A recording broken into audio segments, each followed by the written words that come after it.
July ni som pasari sang ni som ni paruk ani kan update zelang hey ani ruk na atan United States hian in Iran hi abom chun zom ta ani nikhat ni thum okay ala pa ngai amaro chu nili ninga niruk te meu mai azoni nan be ta char mai ania aturu tho khop mai he thila hi kan ron ri kanga kan ron soi zawa chumi ma chonin he kan en ho photang tu lai khovela zirna tha hi zirlai tinin an mamole an nakin hun shil tu poimo ber ani Mizoram zirna changtung le tha petrin IRGC University Mizoram chuan management information technology social science le humanities program sanga admission na hongle ta semester tina zirlai ti thaswal thne na NJY merit scholarship petrin ania tin force me no le pa nei tan an first semester fee army scholarship 50% discount siam tharpok ani library thatak ba ka computer geography hospitality and tourism laboratory changtung takom bok zirlai te India rama company le hotel la tak ba ka foreign placement le internship nei puichin ani company thatak taka an zirlai zo ruala na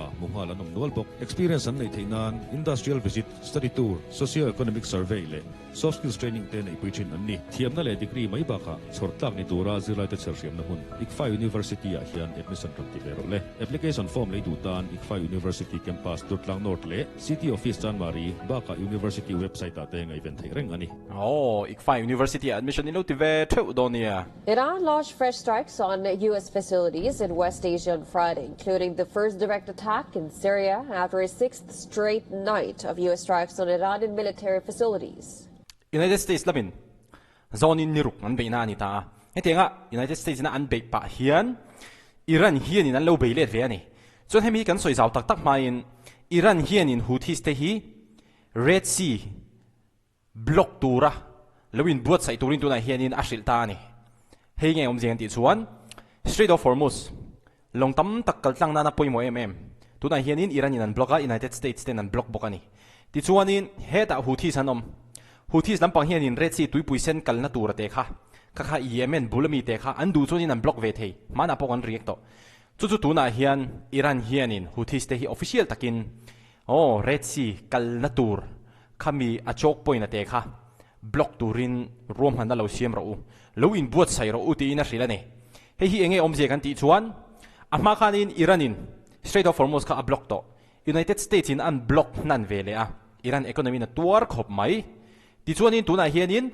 Iran in an block a US in an block non le ama athil theng angkha atheng le thei ti Iran in a ria a United States hianin an du chen an block thei don ti Iran hian an riat ve awang hian ti dan dang United States nor dan dang khovel ti shriom dan dang hi an dap ani an ngai to ani chu wang sonin Iran hian in Yemen a Houthis te ho hi tuipui sen te pakal lu na tur te kha block turin hei tu na henin an hril ta ti news tharlam tak mai kan hreta a ti chuan apoi mole deu Syria lampang hianin Lebanon a Hezbollah te mo hei hu chu Israel ta nok khop ma Hezbollah heng Iran hel kho hi chu mo Lebanon om te ho hi hemi te ta tur advanced weapons an ti meya hemi news a hian nakina cheng zo te pang anon ri kanga ral thuam thanem takhi Syria sarkar hianin aloman sakani om je chu tu te emonin Syria ram emo Syria sipai te mu pha ka tiang kaltang khan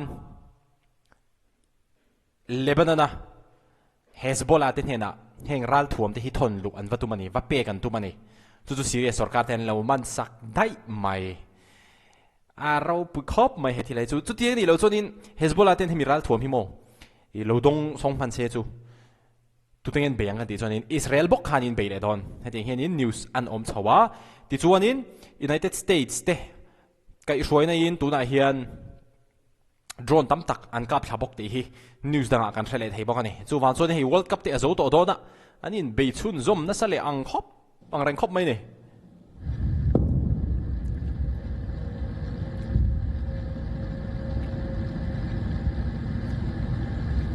Ngam zia Yo Iran's Revolutionary Guards claim responsibility for multiple attacks on U.S.-linked targets. Qatar claimed it intercepted a missile attack after several blasts were reported in capital Doha. Qatar lampang po Iran hian in lo be ve zen ani hei niruk na US in be na ani ta chuanin Iran lampang hian in Qatar an be ya Syria lampang te po Syria United States sipai te om na hun hi Iran hian in atar kita hei hemi news hian in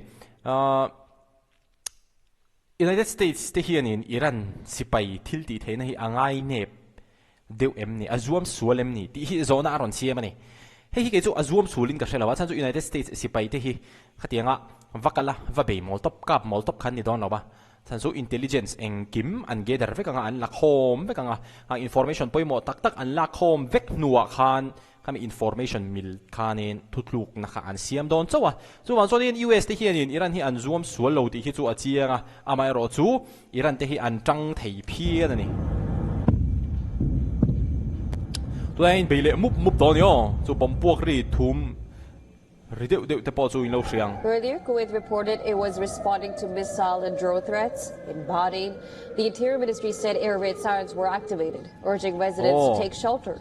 Iranian state media claimed the country's military was targeting U.S. aircraft at an airbase in Bahrain. Iran says 38 killed, over 400 injured.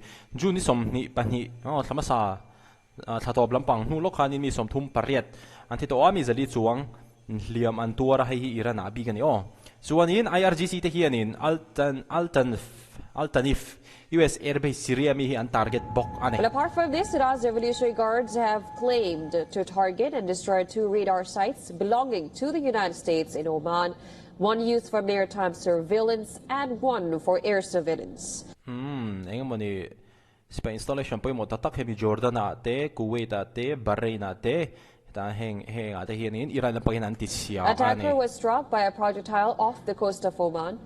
Jordan's military said it had shot down 3 Iran.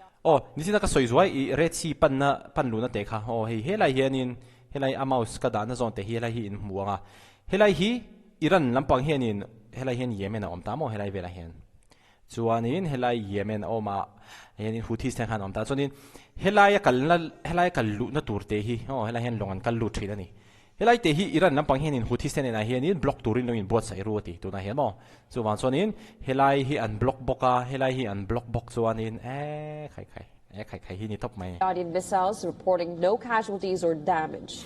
The IRGC has also claimed responsibility for an attack on the Al-Tanf military base in Syria. Al-Tanf kalau dia maro jo lamdana ma khomai Al-Tanf ni. According to Iranian state media, the IRGC announced a surprise strike on an American Special Operations Command Center in the Al-Tanf region. Al-Tanf region. Al-Tanf vela. United States Command Center hi Iran hianin surprise attack aron be ve de thut amaro chu Iran in surprise attack te po hian mo heng hoi chuanin nge air defense system te hin nei thalo tuka Iran in missile aron ka chhuate drone aron ka chhu tamjok te hi chu heng te hianin an target an ka fu thei ma hian United States lam pa hian lo ka thak sak zel ani. The attack was described as retaliation for the killing of soldiers in Iran Chhe. The U.S. military said in February it completed a withdrawal from the Al-Tanf base positioned at the tri-border confluence of Syria, Jordan, and Iraq.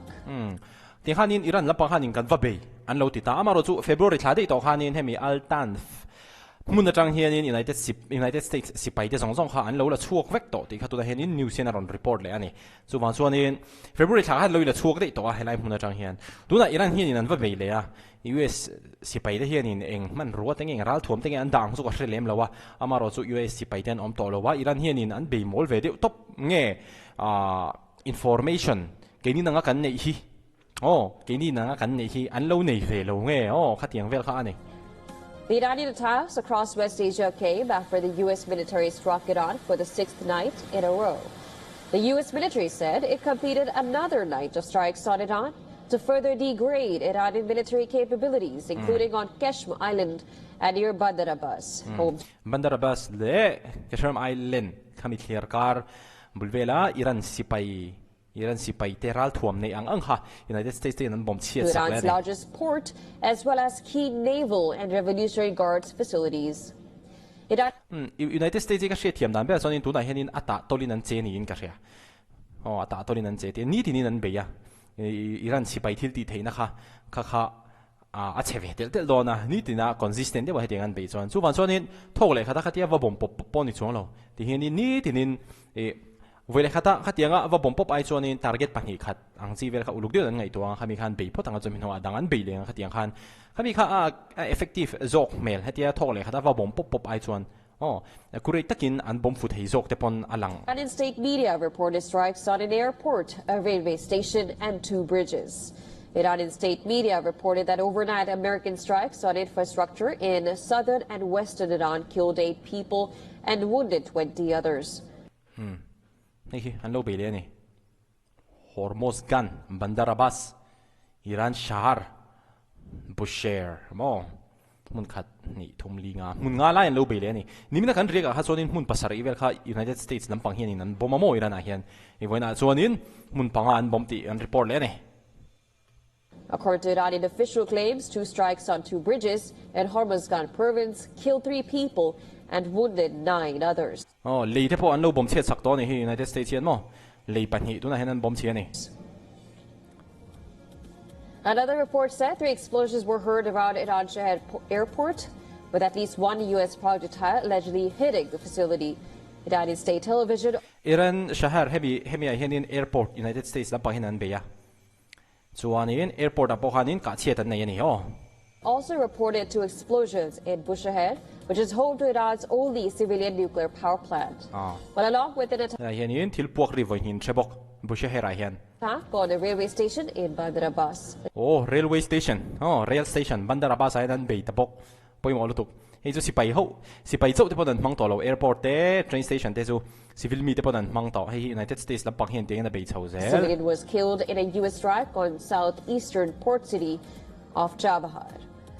U.S. Defense Secretary Pete Hegseth shared an image on X showing what appeared to be a tower collapsing at Iran. Hey, air traffic control tower of angve. Chabahar port on the Gulf of Oman. The Chabahar port operated by Iran. Air traffic control zone lo long zon na huna an tower zo khani. Hey United States in an bomb siat sak ani. Hey Pete Hegseth an aron te dara. With support from India, has been repeatedly targeted in U.S. airstrikes. Turu khop mai a zonin niruk United States lampang hian an beita an ka chiat hey United States in an bomb chiat te hi chu.